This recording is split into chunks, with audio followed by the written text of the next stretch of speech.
So hello everyone. अभी तक हमने थर्ड चैप्टर स्टार्ट करा था जनरल एनाटॉमी का, skin and it's accessory structures. तो उसमें हम लाइंस ऑफ क्लीवेज तक हमने पढ़ लिया था। Next is accessory structure of skin.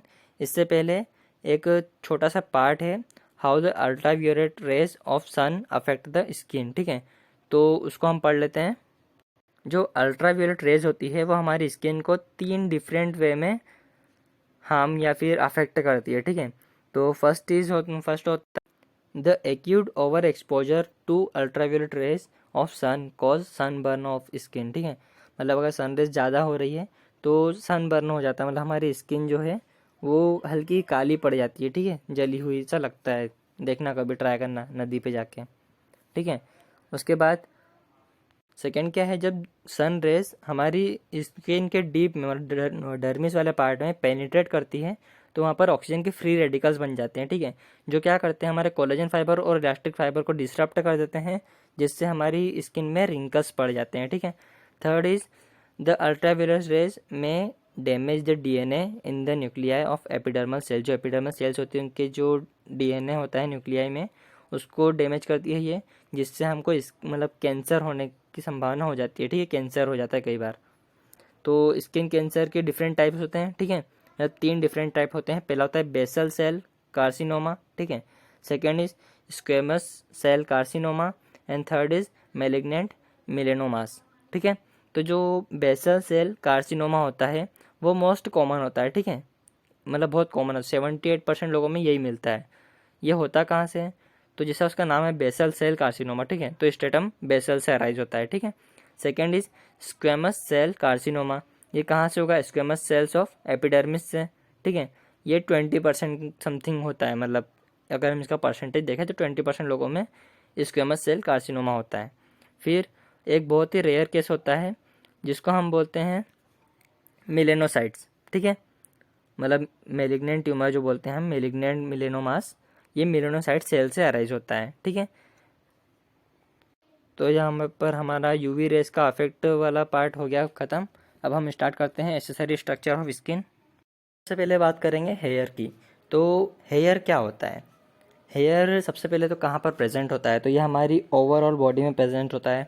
Okay, except thick skin. Thick skin कहाँ पर होती है, हमारी पाम्स, जो हाथ की हथेलियाँ हैं वहाँ पर, और जो हमारा सोल है, ठीक है, पैर का नीचे वाला पार्ट जिसको हम तल बोलते हैं। ओके, तो इन दो जगह पर हेयर्स एब्सेंट होते हैं, अदरवाइज ओवरऑल बॉडी पे प्रेजेंट होते हैं।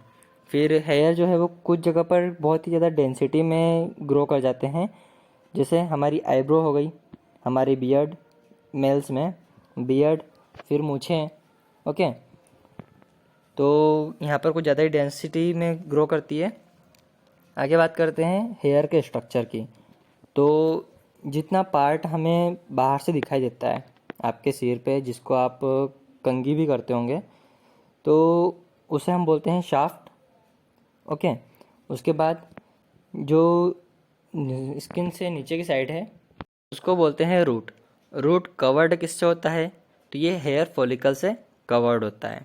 ओके, उसके बाद जो रूट होती है वो प्रेजेंट कहाँ पर होती है, डर्मिस वाले पार्ट में प्रेजेंट होता है। इससे पहले हम डिस्कस कर चुके हैं डर्मिस क्या होता है, तो आप प्रीवियस लेक्चर में देख लीजिएगा।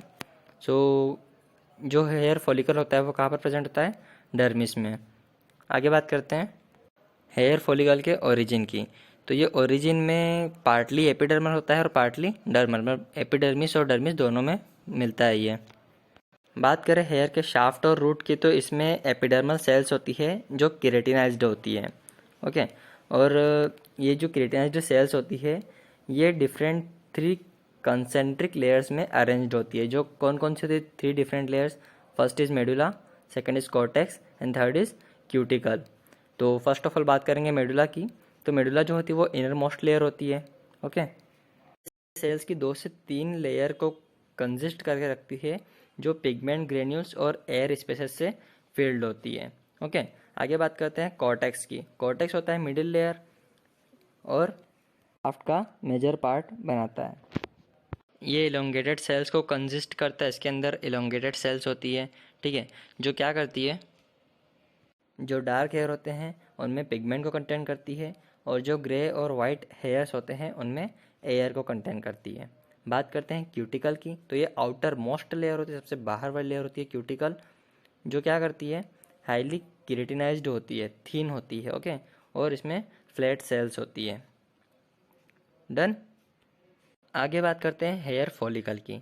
तो हेयर फॉलिकल किससे बना होता है? ये दो रूट सीथ होती है जिनसे बना होता है। पहली होती है एक्सटर्नल रूट सीथ, सेकंड होती है इंटरनल रूट सीथ, ओके। और हेयर फॉलिकल का जो बेस होता है उसको हम बोलते हैं बल्ब। बल्ब में एक जर्मिनल लेयर होती है जिसको हम बोलते हैं मैट्रिक्स, ओके। मैट्रिक्स क्या करता है? मैट्रिक्स में जो सेल्स होती है वहाँ पर रैपिड सेल डिवीज़न होता है, जिसकी वजह से हेयर की ग्रोथ होती है, उसकी लेंथ बढ़ती है। उसके बाद जो हमारा जर्मिनल लेयर है वहीं पर न्यू सेल्स भी प्रोड्यूस होती है, और जो पुरानी सेल्स थी उनको ऊपर की साइड पुश किया जाता है, धकाया जाता है, ठीक है। जो हेयर की लेंथ बढ़ती है तो उसमें ऊपर कौन सी होती है? उसमें ओल्डर सेल्स ऊपर होती है, और जो न्यू सेल्स होती है वो होती है नीचे मैट्रिक्स में। और जो न्यू सेल्स बन रही है उनमें होता है मेलानिन, और वह केराटिनाइज्ड हो जाती है। आगे बात करते हैं एरेक्टर पिलाई की। तो एरेक्टर पिलाई क्या होता है? जो हमारा हेयर फॉलिकल होता है, ओके, वो सीबेसियस ग्लैंड के साथ में एसोसिएटेड होता है, और साथ में bundle of smooth muscle cells इनके साथ में भी, मतलब जो हमारा हेयर फॉलिकल है वो सीबेसियस ग्लैंड्स और स्मूथ मसल सेल्स के बंडल के साथ में जुड़ा हुआ होता है, तो इसी को बोलते हैं एरेक्टर पिलाई। डन। जो एरेक्टर पिलाई होता है वो हेयर फॉलिकल को डर्मिस से, मतलब जो डर्मिस की सुपरफिशियल लेयर होती है उससे कनेक्ट करता है। आगे बात करते हैं क्लिनिकल आस्पेक्ट। तो क्लिनिकल आस्पेक्ट क्या होता है? तो कलर ऑफ हेयर हमारे मतलब क्लिनिक पर क्या होता है कि कुछ पेशेंट्स आते हैं अपने बालों की समस्या को लेकर कि सर मेरे बाल वाइट हो गए हैं या जो भी होता है, तो उसमें क्लिनिकल एस्पेक्ट में सबसे पहला पॉइंट आता है कलर ऑफ हेयर। सो हमें पता है कि जो हमारे हेयर का कलर होता है वो प्रेजेंस ऑफ मेलानिन पिगमेंट की वजह से होता है, ठीक है। हमारे हेयर में मेलानिन पिगमेंट होता है जिसकी वजह से हमारे बालों में कलर होता है। तो जो डार्क कलर्ड हेयर होते हैं वो क्यों होते हैं? इसमें ट्रू मेलानिन होता है, ठीक है। लेकिन जो ब्लॉन्ड एंड रेड हेयर होते हैं उनमें मेलानिन तो होता है, लेकिन मेलानिन के अंदर थोड़ा कुछ मिक्सअप होता है, जैसे आयरन और सल्फ़र का। ये चीज़ें मेलानिन में प्रेजेंट होती है, इसकी वजह से उनके बाल ब्लॉन्ड एंड रेड हो जाते हैं। और जो डार्क हेयर है उनमें ट्रू मेलानिन होता है, अवेलेबल होता है, ओके। अब बात करें कि मेलानिन आता कहाँ से है। तो जो हमारी मैट्रिक्स लेयर की बात की थी हमने, जो जर्मिनल लेयर थी, वहाँ पर मेलानोसाइट सेल्स होती है जो मेलानिन को सिंथेसाइज करती है। उसके बाद मेलानोसाइट से मेलानिन बन गया, यहाँ से जाएगा ये कॉर्टेक्स में और मेडुला में, जो हेयर के पार्ट थे, लेयर थी, ओके। अब जैसे जैसे बुढ़ापा आता जाता है तो जो मेलानिन का सिंथेसाइज या जो मेलानिन प्रोड्यूस हो रहा था उसमें डिक्रीज, मतलब वो कम होता जाता है, उसका प्रोडक्शन, मेलानिन का प्रोडक्शन कम होता जाता है, ओके। तो क्यों होता है ये? टायरोसिनेज एंजाइम की वजह से होता है। टायरोसिनेज एंजाइम की कमी होती है जिसकी वजह से मेलानिन का प्रोडक्शन भी कम होता जाता है, और इसका रिजल्ट क्या होता है कि बुढ़ापे में बाल वाइट हो जाते हैं, ग्रे हो जाते हैं, ओके। बात करें हेयर टेक्सचर की, तो हेयर टेक्सचर किससे रिलेटेड होता है? तो ये differences in cross sectional shape में, जब हम क्रॉस सेक्शन एरिया लेते हैं अगर हेयर का, तो उससे रिलेटेड होता है हेयर टेक्सचर। जैसे अगर हम बात करें स्ट्रेट हेयर की, तो स्ट्रेट हेयर का क्रॉस सेक्शन कैसा आएगा? राउंड आएगा, ठीक है। फिर अगर बात करें वेवी हेयर की तो वो ओवल होगा, ठीक है। और अगर हम टाइटली कर्ली हेयर की बात करें तो वो फ्लैट होगा। बात करें हेयर लॉस की, तो हेयर लॉस क्यों होता है? क्योंकि हेयर की एक साइकिल होती है, ठीक है। हेयर ग्रो, मतलब हेयर एक साइकिल में ग्रो करता है, जिसमें क्या होता है, पहले थोड़ा होगा, उसके बाद फिर उसने ग्रोथ करी, बड़ा हुआ, और फिर फॉल हो जाएगा, मतलब गिर जाएगा, वो अलग हो जाएगा, ओके। तो इसमें क्या होता है कि 90% जो हमारे हेयर फॉलिकल्स हैं वो ग्रोथ फेज़ में होते हैं, लेकिन 10% जो होते हैं वो फॉलिंग फेज़ में। तो हमारे जो बाल झड़ते हैं वो ओनली 10% होते हैं, ओके। किसी किसी में ज़्यादा हो जाता है तो उसे प्रॉब्लम हो जाती है इस बात की। जो हेयर ग्रोथ का फेज़ है वो 6 से 8 साल की उम्र में माना जाता है, 6 to 8 ईयर्स, ओके। अगर हम बात करें कि हेयर की ग्रोथ किस रेट से हो रही है, तो 1 mm पर 3 days, ओके। ये हेयर की ग्रोथ रेट है 1 mm/3 days। और अगर हम लॉस की बात करें तो 50 to 100 स्काल्प्स हेयर डेली। और इसी बार्डनेस जो होती है इसे हम बोलते हैं एलोपेसिया। Next is nail. तो नेल में क्या होता है, डायग्राम में आपको नेल का डायग्राम दिख रहा है। ओके, तो इसमें क्या होता है कि हर नेल के 2 पार्ट होते हैं। पहला होता है नेल प्लेट, दूसरा होता है नेल बेड। तो जो नेल प्लेट है उसे हम नेल बॉडी भी बोल देते हैं। पहले बात करते हैं नेल प्लेट की। तो ये नेल का एक पार्ट होता है। तो इसमें हमें जो पार्ट बाहर की साइड दिखता है इसे हम बोलते हैं नेल बॉडी, और जो थोड़ा सा पार्ट पीछे की साइड छुपा हुआ रहता है उसे बोलते हैं नेल रूट। डन। जो नेल बॉडी होती है या फिर नेल प्लेट बोले हम पूरा, तो उसमें केराटिनाइज्ड सेल्स होती है जो बहुत ही टाइटली पैक्ड होती है। इसी वजह से जो नेल बॉडी होती है वो काफ़ी हार्ड हो जाती है। हार्ड क्यों? क्योंकि उसमें हार्ड केराटिन का फॉर्मेशन होता है। बात करें नेल बॉडी की, तो नेल बॉडी में होता है एपिडर्मिस एंड डर्मिस। जो नेल रूट के डीप में एपिथेलियम है उसे हम नेल मैट्रिक्स बोल देते हैं, जो इन्वॉल्व होता है ग्रोथ ऑफ नेल में। अगर हम नेल के एवरेज ग्रोथ की बात करें तो वो होती है 1 mm/week। एक वीक में 1 मिलीमीटर ग्रोथ होती है नेल की। और ये जो फिंगर्स टिप्स का जो ट्रॉमा हो सकता है उसको भी प्रिवेंट करता है। ओके, आगे बढ़ते हैं। Glands of skin. तो इसमें हमें सबसे पहले पढ़ना है सीबेसियस ग्लैंड। तो सीबेसियस ग्लैंड एक ऑयल सिक्रेटिंग ग्लैंड होती है स्किन की। ठीक है, ये कहाँ पर मिलती है? तो ये हमें मिलती है डर्मिस में। ओके, जो हमारी डर्मिस लेयर होती है वहाँ पर मिलती है। उसके बाद ये ओपन कहाँ पर होती है? तो जो हमारा हेयर फॉलिकल्स की जो नेक होती है वहाँ पर ओपन होती है। उसके बाद बात करें तो ये और कहाँ कहाँ पर होती है? तो जो हमारा लेबिया माइनोरा होता है जो फीमेल्स में होता है। सेकंड होता है ग्लांस पेनिस जो मेल्स में होता है। Third is areola of breast and lips. Okay, ये डायरेक्टली सरफेस पर स्किन की जो सरफेस होती है वहाँ पर ओपन होती है सीबेसियस ग्लैंड्स। और जो ये ग्लैंड्स होती है ये थिक स्किन पर एब्सेंट होती है, थिक स्किन पर नहीं होती है। सीबेसियस ग्लैंड के सिक्रीशन को हम सीबम बोलते हैं। ये स्किन को प्रोटेक्ट करते हैं। कैसे प्रोटेक्ट करते हैं? तो स्किन को सॉफ्ट बनाकर रखते हैं, और जो माइक्रो ऑर्गेनिज्म की ग्रोथ होती है हमारी स्किन पर उसको प्रिवेंट करते हैं, उसको रोकते हैं। ये स्किन से वाटर के एब्जॉर्प्शन को भी रोकते हैं, सॉरी इवापोरेशन को, मतलब जो वाष्पोत्सर्जन होता है, इवापोरेशन होता है, उसको भी रोकते हैं। मतलब एक्सेसिव अमाउंट में नहीं होता है लेकिन कम होता है। ठीक है, आगे बात करते हैं पिंपल्स की, जिसको हम एक्ने वल्गेरिस बोलते हैं, जो सीबेसियस ग्लैंड के इन्फ्लामेशन की वजह से होता है। ठीक है, ड्यू टू प्यूबर्टी। जब हमारी प्यूबर्टी एज होती है तब सीबेसियस ग्लैंड में इन्फ्लामेशन हो जाता है जिसकी वजह से हमें पिंपल हो जाते हैं। आगे बात करते हैं सर्मिनस ग्लैंड की। तो इससे पहले हम आगे बढ़ते हैं, बात करते हैं स्वेट ग्लैंड की कि स्वेट ग्लैंड्स होती क्या है। उसके बाद हम बाकी 2 ग्लैंड्स को पढ़ेंगे।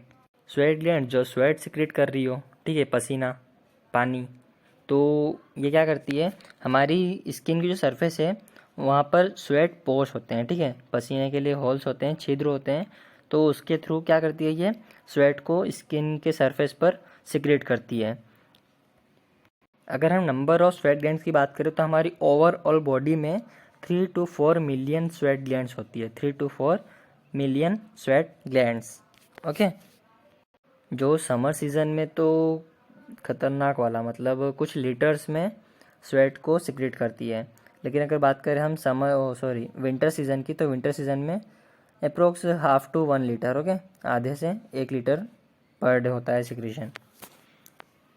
अब स्वेट ग्लैंड्स भी 2 टाइप की होती है, एक होती है इक्राइन, दूसरी होती है एपोक्राइन। तो आगे इसके लिए एक टेबल बना के दी हुई है ये वाली, तो इसको तो आप खुद से देख लेना। ठीक, तो हम आगे बढ़ते हैं, बात करते हैं इक्राइन स्वेट ग्लैंड्स की। ओके, तो इक्राइन स्वेट ग्लैंड्स क्या होती है? तो ये डेंसली प्रेजेंट होती है कहाँ पर? हमारे पाम्स और सोल्स पर और फोरहेड पर। फोरहेड हमारा जो माथा होता है वहाँ पर, जो सामने की साइड है, ओके, आईब्रो के ऊपर, वहाँ पर, हमारी पाम्स और हमारे सोल्स पर। ये बहुत ही डेंसली प्रेजेंट होती है। अगर हम हमारे पाम पर इसकी अवेलेबिलिटी देखें कि कितनी अवेलेबल है, क्या डेंसिटी है इसकी, तो 450 ग्लैंड्स पर स्क्वायर सेंटीमीटर में होती है। ठीक है, पर सेंटीमीटर स्क्वायर में 450 ग्लैंड्स होती है। तो आगे बढ़ते हैं हम लोग। अब बात कर लेते हैं हम सर्मिनस ग्लैंड की। तो ये एक मॉडिफाइड एपोक्राइन स्वेट ग्लैंड होती है। अभी बताया था मैंने, स्वेट ग्लैंड दो टाइप की होती है, ईक्राइन और एपोक्राइन। तो जो सर्मिनस ग्लैंड है वो एपोक्राइन स्वेट ग्लैंड का मॉडिफाइड पार्ट है या फिर मॉडिफाइड ग्लैंड है। ठीक है, बात करें कि ये प्रेजेंट कहाँ पर होती है, तो ये हमारा स्किन का जो एक्सटर्नल एकॉस्टिक मीटस होता है, जिसको हम एक्सटर्नल ईयर कैनाल बोलते हैं, वहाँ पर प्रेजेंट होती है। और क्या करती है, एक वैक्सी सिक्रेशन करती है जिसको हम सेरुमेन बोलते हैं। आपने कभी वो ईयरबड आता है उससे साफ़ किया हो कान को, तो एक वैक्स टाइप से कुछ आता है, उसे हम सेरुमेन बोलते हैं। ओके, वो यही सेरुमिनस ग्लैंड्स ही प्रोड्यूस करती है उसको। अब बात आती है कि सिक्रेट क्यों करती है, तो जो फॉरेन बॉडीज़ आती है, कुछ बैक्टीरिया या जो भी आते हैं माइक्रोनिज्म, तो उनके लिए बैरियर का काम करता है ये सेरुमेन। ठीक है, जो वैक्स होता है, और जो हमारे टिम्पेनिक मेम्ब्रेन को डैमेज करने वाला साउंड होता है उसको भी रोकता है ये। और जो हमारे आइस लैशेस की जो मॉडिफाइड एपोक्राइन ग्लैंड्स होती हैं, उनको हम ग्लैंड्स ऑफ मॉल बोलते हैं। आगे बात करते हैं मेमरी ग्लैंड्स की। तो मेमरी ग्लैंड्स ये एक टाइप से स्वेट ग्लैंड ही होती है, मतलब उसका थोड़ा स्पेशलाइज्ड फॉर्म होता है जो फीमेल्स में मिल्क को सिक्रेट करती है। ये लोकेटेड कहाँ पर होती है, तो जो सब क्यूटेनस लेयर होती है वहाँ पर प्रेजेंट होती है। ये सब क्यूटेनस लेयर में पहले बता चुका हूँ, तो प्रीवियस लेक्चर देख लेना। फिर बात करते हैं कि मेमरी ग्लैंड्स होती है, उसमें कितने लोब्स होते हैं, तो 15 to 20, 15 से 20 लोब्स होते हैं एक में। ठीक है, और दोनों ग्लैंड्स का अपना अपना ओपनिंग होता है सरफेस पर। किसका, लेक्टिफेरस डक्ट जो होती है उसकी ओपनिंग होती है सरफेस पर। ओके, फिर बात करें अगर मेंस में, तो मेन में मेमरी ग्लैंड्स तो होती है बट वो रूडिमेंटरी स्टेट में होती है। ओके, फिर बात करें फीमेल्स में, तो फीमेल्स में जो इसका स्ट्रक्चर होता है मेमरी ग्लैंड्स का, वो कुछ कंडीशंस होती है जब उनका स्ट्रक्चर चेंज होते रहता है, जैसे प्यूबर्टी में चेंज होगा, प्रेगनेंसी, लैक्टेशन, ठीक है, और ओल्ड एज।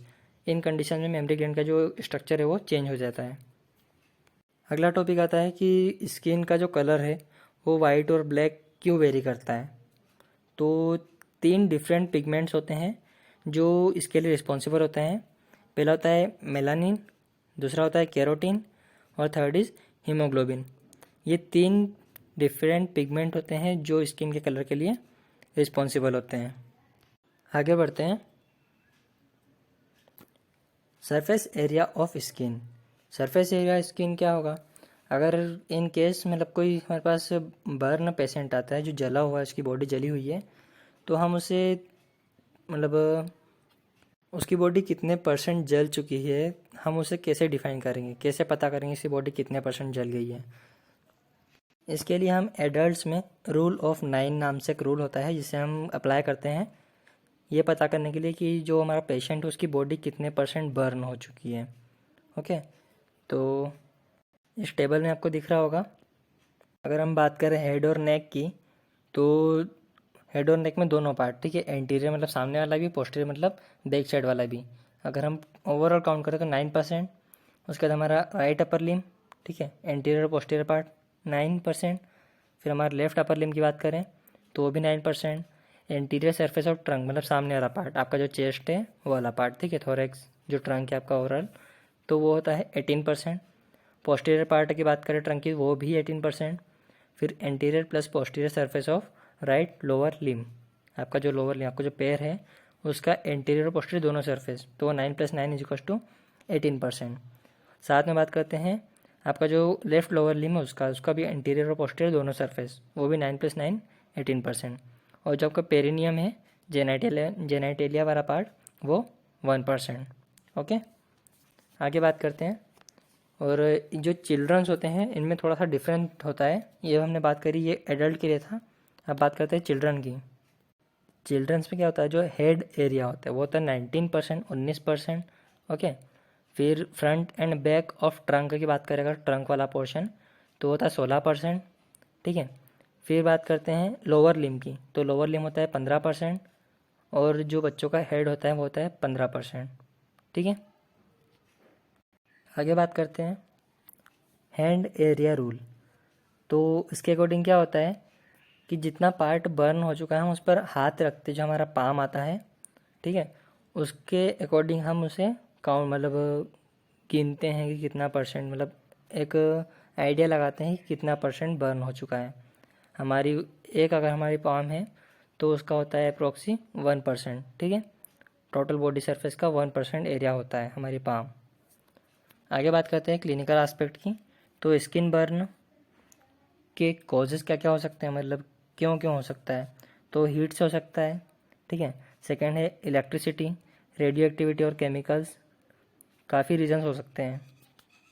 अब कितना सीवियरिटी से, मतलब कितना ज़्यादा डैमेज हुआ है स्किन को, वो हम नीचे पढ़ते हैं। इसमें 3 डिग्री होती है, फर्स्ट डिग्री, सेकंड डिग्री और थर्ड डिग्री। तो उसमें हम देखते हैं कि कौन सी डिग्री में क्या होता है। तो जो फर्स्ट डिग्री होता है इसमें सिर्फ एपिडर्मिस, जो हमारा ऊपर वाली स्किन का मतलब फर्स्ट लेयर जो होती है एपिडर्मिस, वो डैमेज होती है। तो ये विद इन 1 वीक, मतलब 3 से 6 दिन में रिकवर हो जाती है। ठीक है, ये जनरली मतलब सन बर्न होता है अपना। आपने देखा होगा कभी धूप में गाड़ी चलाते हो या कुछ करते होंगे तो आपका जो हाथ की स्किन है, अगर फुल स्लीव्स नहीं पहने हैं तो वो ब्लैक हो जाती है, उसको हम सन बर्न बोलते हैं। 3 से 6 दिन में रिकवर हो जाती है। बात करें सेकेंड डिग्री की, तो इसमें एपिडर्मिस और थोड़ा सा पार्ट डर्मिस का भी डैमेज होता है। ये कुछ हफ्तों में रिकवर होती है। बात करते हैं थर्ड डिग्री की। तो थर्ड डिग्री में क्या होता है कि स्किन की जितनी थिकनेस थी एपिडर्मिस और डर्मिस, ओवरऑल स्किन डैमेज हो जाती है इसमें, ठीक है, पूरी थिकनेस। तो इस कंडीशन में हम स्किन ग्राफ्टिंग को यूज़ करते हैं। स्किन ग्राफ्टिंग क्या होता है आगे बताते हैं। तो पहले तो बात करते हैं कि हम मेजर बर्न में किसको इंक्लूड करेंगे। तो पहले तो हम थर्ड डिग्री की बात करें। थर्ड डिग्री में अगर 10% बॉडी सरफेस बर्न हुआ है, ठीक है, थर्ड डिग्री में 10% बॉडी अगर बर्न हो गई है वो, और सेकेंड डिग्री का 25% अगर बर्न हुआ है, तो इन दो केसेस को हम मेजर बर्न में इंक्लूड करेंगे। बात करते हैं स्किन ग्राफ्ट की या फिर आर्टिफिशियल स्किन की। तो इसमें क्या करते हैं हम, जो पार्ट जला हुआ है वहाँ की स्किन हटाकर जो पार्ट अच्छा है, जैसे हमारा जनरली बैक होता है, तो बैक से या फिर हमारे लोअर लिम्ब से स्किन को काट कर निकाला जाता है और जिस एरिया में स्किन बर्न हो चुकी है वहाँ पर उसे लगा दिया जाता है। इसे बोलते हैं स्किन ग्राफ्ट। ओके, आगे बात करते हैं नर्व सप्लाई की, कि स्किन में नर्व सप्लाई कैसे होता है। तो स्किन में दोनों टाइप का नर्व सप्लाई होता है, सेंसरी भी और मोटर नर्व भी। तो स्किन जो हमारे बॉडी का लार्जेस्ट सेंसरी ऑर्गन होता है, तो इसीलिए इसमें सेंसरी इन्वर्सेशन बहुत ज़्यादा होता है। ओके, और सेंसरी रिसेप्टर्स भी होते हैं इसमें। सो यहाँ पर हमारा चैप्टर कंप्लीट होता है। So thank you for watching.